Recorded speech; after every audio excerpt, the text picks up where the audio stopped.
आज के इस वीडियो में मैं आपको बताऊंगा अगर रेलवे ट्रैक पर अचानक से कोई आ जाए तो ट्रेन ड्राइवर ब्रेक क्यों नहीं लगाते। जी हाँ दोस्तों, आपने बिल्कुल सही सुना, ट्रेन ड्राइवर ब्रेक क्यों नहीं लगाते। जैसा कि आपकी स्क्रीन पर दिख रहा होगा, आपने कई बार देखे होंगे रेलवे ट्रैक पर अगर कोई जानवर या फिर कोई इंसान के आ जाने के बाद भी ट्रेन ड्राइवर ब्रेक नहीं लगाते हैं। और साथ ही साथ आपको बताएंगे रेलवे ट्रैक पर पानी भर जाने के बाद भी ड्राइवर कैसे ट्रेन चला लेते हैं। क्या इसमें कोई रिस्क नहीं रहता? जैसे आपकी स्क्रीन पर दिख रहा होगा, कितने आराम से पानी में भी ट्रेन चल रही है।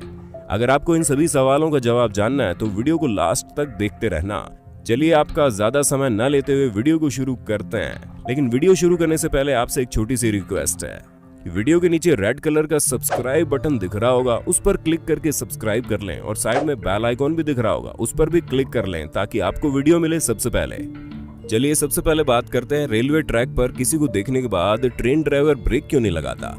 जब हम रेलवे क्रॉसिंग पर होते हैं तो सामने दो बैरियर लगे होते हैं और जब ट्रेन आती है तो उस समय ट्रेन के फाटक बंद हो जाते हैं, जिससे कोई भी उस समय रेलवे लाइन पर नजर ना आए। लेकिन कुछ समझदार लोग उस समय फाटक को क्रॉस करके रेलवे लाइन को पार करते हैं, जिससे कभी कभार दुर्घटना भी हो जाती है। लेकिन क्या आपने कभी सोचा है कि जब ट्रेन चल रही हो तो सामने से कोई जा रहा हो तब भी ट्रेन उसको देखने के बाद क्यों नहीं रुकती? ऐसा इसलिए होता है कि अगर ट्रेन के सामने कोई चीज आती है तो ट्रेन को रोकने के लिए लोको पायलट को इमरजेंसी ब्रेक अप्लाई करनी पड़ेगी। और ट्रेन में 20 से 25 कोच वाली ट्रेन है तो वो 100 किलोमीटर प्रति घंटे की स्पीड से जा रही है, तो इमरजेंसी ब्रेक अप्लाई करने की कम से कम दूरी 850 मीटर होनी चाहिए। और अगर कोई सामने ले जाने वाली गाड़ी पूरी तरह से लोड हो और वो 80 किलोमीटर प्रति घंटे की स्पीड से आ रही हो तो इसमें इमरजेंसी ब्रेक अप्लाई करने की मिनिमम डिस्टेंस 1 किलोमीटर होनी चाहिए।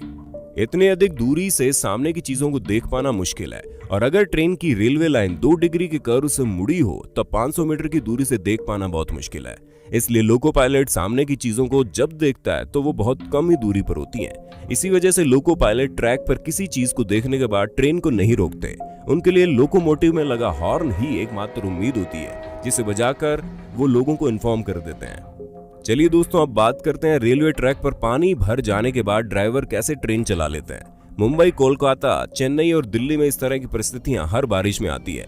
दूसरी जगह भी आ सकती है। ट्रैक के ऊपर 4 से 6 इंच पानी रहे तो ट्रेनों को सीमित गति से चलाया जाता है।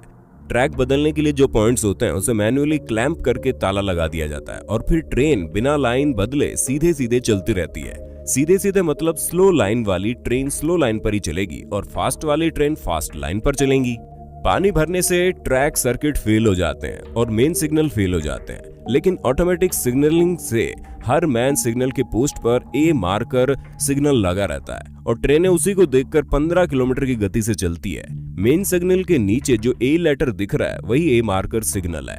इसी को देखकर ट्रेन चलती है। इसमें कोई रिस्क नहीं है क्योंकि ट्रेन 15 किलोमीटर की गति से चलती है। चलिए दोस्तों, अब भारतीय रेल के बारे में कुछ रोचक जानकारी बता देते हैं जो शायद आपको मालूम नहीं होंगी और आपको जान लेना बहुत जरूरी है। आपको बता दें, भारत का सबसे पहला रेलवे स्टेशन है छत्रपति शिवाजी टर्मिनल्स और 16 अप्रैल 1853 को भारत में रेलवे परिवहन की शुरुआत हुई। पहली बार भारत में पैसेंजर ट्रेन महाराष्ट्र प्रांत के मुंबई से ठाणे के बीच लगभग 34 किलोमीटर चलाई गई। ये सफर तय करने में लगभग 45 मिनट का वक्त लगा था, जिसमें 14 डब्बे और 400 सवारियां बैठी थी। ये British governor general Lord Dalhousie के कार्यकाल में चलाई गई। इसी दिन इसीलिए भारतीय रेल परिवहन दिवस मनाया जाता है। साथ ही साथ आपको बता दें कि भारतीय रेलवे एशिया का सबसे बड़ा रेलवे सिस्टम है। साथ ही संयुक्त राज्य अमेरिका, चीन, रूस के बाद भारतीय रेलवे दुनिया का चौथा सबसे बड़ा रेलवे नेटवर्क है। और दोस्तों, क्या आपको मालूम है रेलवे हर रोज 11,000 ट्रेन का काम संभालती है। देश में रोजाना 2.5 करोड़ लोग एक जगह से दूसरी जगह जाते हैं। ये कई देशों की जनसंख्या से भी ज्यादा है। और भारतीय रेलवे दुनिया का सबसे ऊंचा रेलवे पुल बनाने की तैयारी में है। जम्मू कश्मीर में चनाब नदी के ऊपर ये पुल बनाया जाएगा जो आईफिल टावर से भी ऊंचा होगा। और क्या आपको मालूम है भारतीय ट्रेन एक दिन में कुल कितनी दूरी तय करती है? वो दूरी धरती से चांद तक की दूरी से लगभग 8 गुना ज्यादा है। और आपको बता दें, पहले ट्रेन में टॉयलेट नहीं हुआ करते थे। वर्ष 1909 में पैसेंजर ट्रेन में यात्रा कर रहे अखिल चंद्र सेन नामक एक यात्री ने अपने निजी अनुभव के तौर पर इस समस्या से जुड़े एक खत रेलवे को लिखा, जिसके आधार पर ब्रिटिश सरकार ने भारतीय ट्रेन में टॉयलेट बनाना शुरू किया। और आपको बता दें, फेरी क्वीन स्टीम इंजन से चलने वाली सबसे पुरानी ट्रेन है।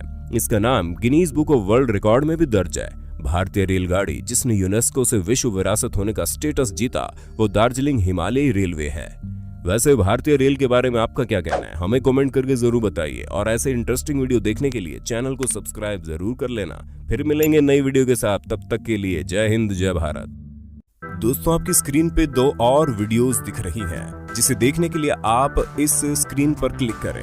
दोनों देखिएगा, बहुत अच्छी वीडियो बनी है।